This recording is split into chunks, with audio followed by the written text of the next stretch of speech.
This is Disability Mentoring Day, an event that brings job seekers and prospective employers together. Here they'll discover which each has to offer, and here they'll begin to build financially rewarding relationships.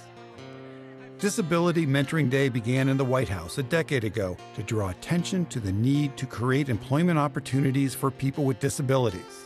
Today, events like this are held across the country and around the world. Mentoring is really about career exploration because for so long, young people with disabilities have been told about things they can't do and about jobs that they shouldn't have and avenues they shouldn't explore.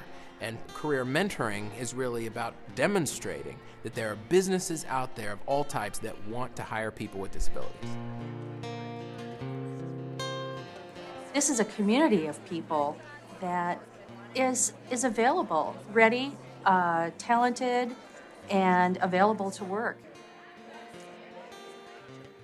Disability Mentoring Day events are sponsored by the members of the Business Leadership Network.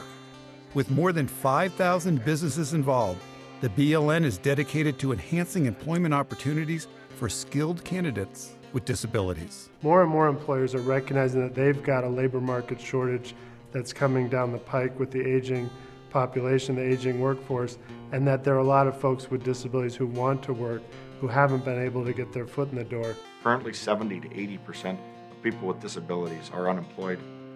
We want to see that number drastically lowered. People with disabilities represent the single largest minority group seeking employment in today's market. About 50 million Americans, over 19% of the population, have some level of disability. We're going to meet a few of those people now. When Kanie joined the military, she didn't expect to be joining the ranks of disabled vets. Like them, she was faced with rebuilding her life and finding acceptance in the workplace.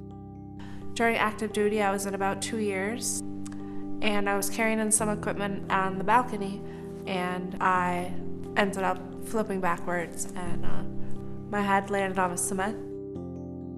In the blink of an eye, when you have an injury like this, nothing inside of you has changed, but everything physically has, which means that a lot of your world is closed. Like many of our returning vets, Kanie received care and rehabilitation through the Veterans Administration. But vets are also coming home with non-apparent disabilities like traumatic brain injuries and post-traumatic stress disorder. Those kinds of disabilities can make the transition to civilian life just as difficult as Kanie's. And I was wondering if you had any working opportunities or opportunities for general. Sometimes I think employers view you as a liability. What if something happens? What if I fall out of my wheelchair? What if this? What if that? It's simply a fear of the unknown. It's a fear that there might be accommodations that they're not going to be able to meet. There's a fear of extended absenteeism. There might be a fear of higher insurance costs. And I think research has indicated that none of those factors are true. In fact, people with disabilities are more loyal employees. They have lower insurance costs, lower rates of absenteeism. It's an incredibly loyal workforce. Okay, open, close. Good boy. Living with a disability requires ingenuity, problem solving, and determination. Qualities that really add to a potential employee's skill set. Shrewd employers recognize their value. For that first summer, he fit in really well with our team. We really needed a lot of help on our data analysis and other things, so that's how I got to know him, was through that intern program. I've been fortunate enough to have a couple internships at Medtronic and got myself out there and learning a little bit about the medical device industry. It was clear that Bill was very interested in the internship and making a good impression with us. So he had essentially the skill set, the right behavior, the right attitude for the position. So it was really a treat to work with him.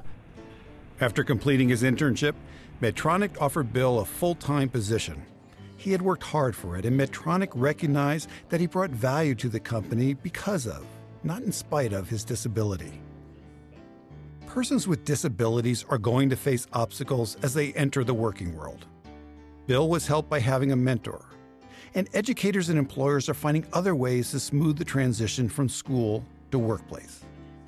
A great example is the American Sign Language course that's offered to businesses by the Maryland School for the Deaf. Maryland School for the Deaf educates deaf and hard of hearing children. One thing I believe that the Introductory American Sign Language course for businesses provides for students is an opportunity to mingle within the quote-unquote hearing world. They have an opportunity to become a teacher, if you will, of their own language, to provide awareness of the deaf culture, deaf etiquette. We'll start with the alphabet. Is everybody excited? Some businesses try to make changes to better serve deaf customers or hard of hearing customers. Best Buy discovered an eager talent pool in the deaf community and at the same time, an untapped market of new customers. It made great business sense from every angle. I enjoy working here. I work as a cashier. It's easy to communicate with customers. It's not bad. I'm able to help my hearing workers who try to communicate with deaf people. We've received feedback from some customers that just have had interactions in the store that they're very pleased that they could sign with somebody. They're very pleased that there are people here attempting to sign to them to help communicate in the language that they're most used to. This is a 6-axis welding robot, meaning we have... More and more schools are preparing students with disabilities to assume important roles in the workforce. Anoka Technical College and Ridgewater College in Minnesota have created manufacturing camps to introduce students to state-of-the-art technology. We have students from around the area who have various disabilities. So what we are trying to do is allow them to get a feel for drafting, machining, welding, electronics. We have an office for students with disabilities, and we're really committed to helping them succeed. In the machine shop, we do mold making, die making, CNC, the computerized numerical control. So they're getting to run all the equipment we have. Right now, the automated, the CNC equipment is really a huge demand. There's a lot of job openings. Students are finding a lot of work.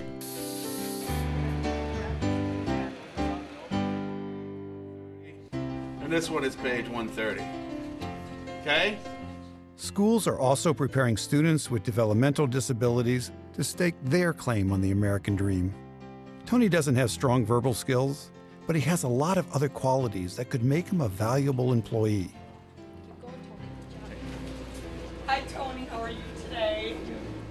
He had a work evaluation in the community where he worked at a dry cleaners and did really well, and we learned a whole lot about him. He's personable, he's social, endearing, he's polite. Tony's part-time job gives him an opportunity to learn basic work skills and earn a paycheck.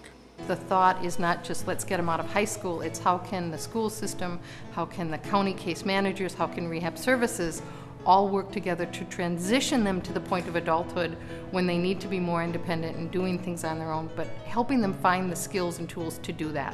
So supports are increasingly available to help students of all abilities find their place in the workforce.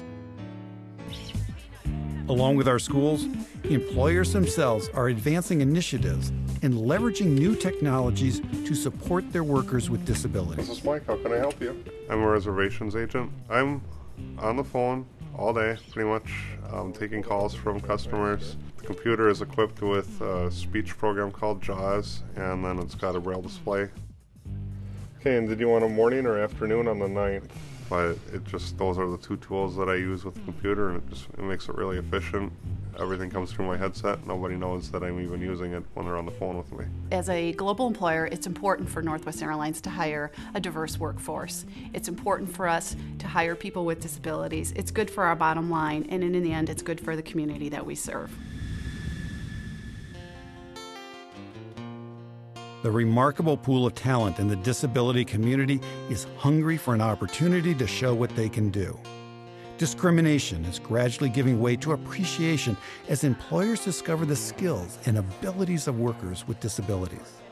As we've seen, companies with the foresight to invest in employees with disabilities are seeing the benefits of increased productivity, loyalty, and greater organizational performance.